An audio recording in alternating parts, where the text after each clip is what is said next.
हम आपको मिलवाएंगे उस तालबा से जिसने इंटरमीडिएट इम्तिहानात में 1100 नंबर हासिल करके डेरा गाजी खान बोर्ड में टॉप किया। नेहा अकबर के वालिद मजदूरी और दर्जी का काम करते हैं। इनसे जानते हैं कम वसाइल होने के बावजूद कैसे फुल मार्क्स ले लिए। उर्दू पॉइंट की वीडियोस देखने के लिए हमारा चैनल सब्सक्राइब कीजिए और बेल के आइकन पर क्लिक कीजिए ताकि आप हमारी तमाम आने वाली वीडियो से बाखबर रह सकें। बहुत बहुत मुबारक हो। ये कामयाबी जो है वो आपने कैसे हासिल की? पहले थैंक यू, खैर मुबारक। और दूसरा ये कामयाबी मेहनत के साथ, बाकी दुआएं तो ज़रूरी है, मेहनत के साथ लक होना भी ज़रूरी है। बाकी मेरे मामा बाबा की दुआएं और टीचर्स की मेहनत की वजह से मैंने ये कामयाबी हासिल की। और ग्लोबल साइंस एकेडमी की वजह से वहाँ बहुत अच्छे टीचर्स हैं जिनकी मेहनत की वजह से और गाइडेंस की वजह से मेरे मार्क्स आए। और उसके अलावा मेरी ट्यूशन्स की टीचर जो मुझे ट्यूशन्स देती थी उनकी वजह से बहुत अच्छे मार्क्स आए। मैं अपना सिलेबस काफ़ी हद तक पहले ही ख़त्म कर चुकी थी। कोविड के दिनों में ऑनलाइन हमारी क्लासेस होती थी, लेकिन मेरे लिए ऑनलाइन पढ़ना मुश्किल था और इसके लिए फिर ट्यूशन रखी मैम आरफा नियाज़ी और मैम आयज़ा नियाज़ी, जो कि गवर्नमेंट डिग्री कॉलेज में भी लेक्चरर रह चुकी हैं। और उन्हीं से मैं ट्यूशन पढ़ती थी। शुरू से ही अपने स्कूल में हमेशा फ़र्स्ट आती थी, लेकिन 9th क्लास में मेरे साथ मार्क्स कम हुए, जिसकी वजह से मेरे 10th में भी मार्क्स कम हो गए। दैन फर्स्ट ईयर में मैंने अपनी पूरी मेहनत की, लेकिन फर्स्ट ईयर के पेपर्स ही नहीं हुए। फिर सेकेंड ईयर में तो मैंने डबल पढ़ना स्टार्ट कर दिया कि ट्यूशन से अलहदा और वहाँ अकेडमी अलहदा। थोड़ा मुश्किल होता था, जिसकी वजह से फिर मैंने फेब में आके छोड़ दी थी कि ट्यूशन, क्योंकि तब हमारे अकेडमी में हाफ बुक के पूरे चैप्टर्स 2 चैप्टर्स के टेस्ट स्टार्ट हो गए थे, जिसकी वजह से। और बाकी माँ बाबा की दुआएं और पढ़ने के हवाले से ये कि मतलब मैंने एक अपना टाइम डिसाइड किया होता था। टेस्ट के हवाले से ही मैं टाइम डिसाइड करती थी कि इतना है तो मैंने इतने घंटे में याद करना है, और मैं टाइम टेबल बना के उसी के हवाले से याद करती थी। लेकिन ये नहीं है कि रोज़ इतने ही घंटे लगाती थी, जिस लिहाज से टाइम है उस लिहाज टेस्ट है उसी लिहाज से टाइम मैनेज करती थी। पूरी सेकेंड ईयर में कोई छुट्टी नहीं की जिस वजह से मेरा कोई टेस्ट नहीं मिस हुआ। मैंने रेगुलर लेक्चर्स अटेंड किए हैं। अच्छा, आपकी हॉबीज़ जो हैं वो क्या है? मेरी हॉबीज़ बुक्स रीडिंग। मैं सिर्फ बुक रीडिंग करती हूँ। मैं टीवी नहीं देख सकती क्योंकि मुझसे टीवी देखा ही नहीं जाता, ना ही मुझसे ड्रामे भी नहीं देख सकती, मुझसे इतने लंबे ड्रामे नहीं देखे जाते। तो बस बुक रीडिंग। अगर मैं फाइक टाइम पे हूँ तो बुक या नावल। अगर जो भी लाइक हो तो उनकी फैमिली को ये लगता है कि अब ये डॉक्टर बनेंगे, तो मुझे भी बचपन से ये बताया गया कि डॉक्टर बनना है। तो फिर जब तो याद नहीं है कि मैंने खुद ये सोचा हो कि मैंने डॉक्टर बनना है, लेकिन जब से मुझे मतलब मैं बड़ी हो रही हूँ तब से मैं सबको ये कह रही हूँ मैंने डॉक्टर बनना है। तो इंशाल्लाह मैं MBBS ही करूँगी।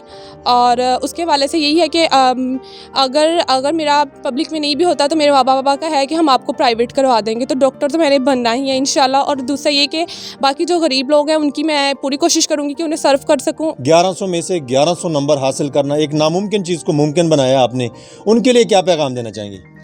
उनके लिए यही पैगाम कि इवन जब मैं पेपर देने गई थी नम्स के, तो मेरे साथ ही क्लास फेलो थी। मैंने उसे बोला कि मतलब मार्क्स टेस्ट की बात हो रही है, उसने शी के किसी के भी 150 प्लस मार्क्स नहीं आएंगे इस बार। मैंने कहा क्यों, इतने अच्छे पेपर्स हुए थे, सिर्फ 3 पेपर्स थे।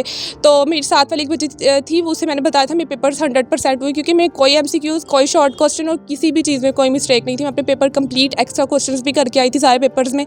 तो मुझे था कि मेरे मार्क्स कंप्लीट आएंगे। तो भी थोड़ा डर था कि बायो में आज तक सबके मार्क्स कट जाते हैं। DG खान बोर्ड में पहले कभी किसी को ऐसे मार्क्स नहीं मिले कंप्लीट 1100 तो देन उसने कहा कि नहीं इसके आएंगे, इसलिए कह जो रही है कि मेरे पेपर पूरे 100% हुए। तो तब था। और बाकी मामा पापा की दुआएं। पापा जो हैं वो एक टेलर हैं, इतनी मेहनत की आपको, आज आपने जो है वो DG खान बोर्ड को टॉप किया है और रिकॉर्ड कायम किया है 1100/1100। अपने पापा जान के नाम और इसके साथ साथ तुलबा और तलबात को क्या पैगाम देना चाहेंगे? सबसे पहले तो मेरे बचपन से यही ख्वाब था कि अपने बाबा को प्राउड फील करवाऊं। तो जब 9th में मेरे मार्क्स कम आए थे तो मैं बहुत ज़्यादा रोई थी, और बाबा भी मतलब बहुत ज़्यादा टेंस थे कि उन्हें था कि मेरे मार्क्स ज़्यादा आएंगे। और फिर वो खुश नहीं थे और ना ही मैं खुश थी। 10th में मार्क्स में बस मैं नॉर्मल थी, ना ज़्यादा खुश ना खुश, क्योंकि मेरे 9th में कम मार्क्स थे और 10th में भी नहीं, फिर उसकी वजह से कम मार्क्स थे। 1054 मार्क्स थे मेरे 10th में। और उसके बाद फर्स्ट सेकेंड ईयर में मेहनत करती थी, तो सबको था कि पापा ही कहते थे कि जितनी मेहनत करती है इंशाल्लाह कुछ अच्छा होगा ना। तो फिर MD-CAT के रिज़ल्ट के बाद तो थोड़ा डिप्रेस थी, और मुझे था कि मतलब जैसे MD-CAT में हमारे साथ हुआ है तो उसके बाद कुछ भी हो सकता है DG खान बोर्ड में ना, तो हमारे साथ हो जाए। तो सब लोगों की थी, हमारी जो सीनियर्स वगैरह थी आपियाँ, वो भी बहुत ज़्यादा मोटिवेट करती थी, नहीं आपके मार्क्स अच्छे आएंगे इंशाल्लाह। तो बाबा की सबसे ज़्यादा मेहनत, और फिर मामा बाबा, मतलब मेरा ये ख्वाब था कि बाबा को प्राउड फील करवाऊँ, और आज मेरी वजह से प्राउड फील करें, मैं बहुत खुश हुई इस वजह से। और बाकी तुलबात को ये पैगाम है कि अपने माँ बाप के साथ कोऑपरेट सेलिब्रेट करें और उनकी दुआएं लें, क्योंकि उनकी दुआएं सबसे ज़्यादा इंपॉर्टेंट होती है। और बाकी टीचर्स की रिस्पेक्ट बहुत ज़्यादा इंपॉर्टेंट है कि टीचर की रिस्पेक्ट करें और जो आपको कह रहे हैं वो बात माने। मुझे बहुत अच्छे टीचर्स मिले ग्लोबल साइंस अकेडमी में। अंकल, आपकी बेटी ने डीजी खान बोर्ड में टॉप पोजीशन हासिल की, रिकॉर्ड कायम किया 1100/1100।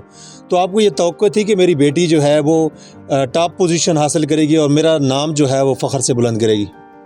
अल्हम्दुलिल्लाह, मुझे उम्मीद थी कि मेरी बेटी इंशाल्लाह बोर्ड में टॉप करेगी, जितनी वो मेहनत करती थी।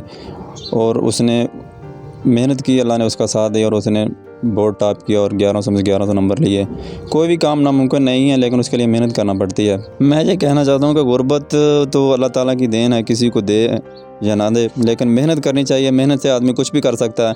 मैंने टेलरिंग का काम है, मेरी दुकान है, उसी पे काम करता हूँ। बच्ची को मेहनत की और पढ़ाया, इंशाल्लाह उसने मेरा नाम रोशन किया और बोर्ड में टॉप किया। बाकी मज़ीद वालिदैन से ये कहना चाहता हूँ कि ये कुछ लोग तो बहाना भी कर लेते हैं ना, बहाना ना करें, मेहनत करें, इंशाल्लाह अल्लाह उसका साथ देगा। अपने मेज़बान अनवर शाह को इजाज़त दीजिए और देखते रहिए उर्दू पॉइंट। अल्लाह हाफिज़।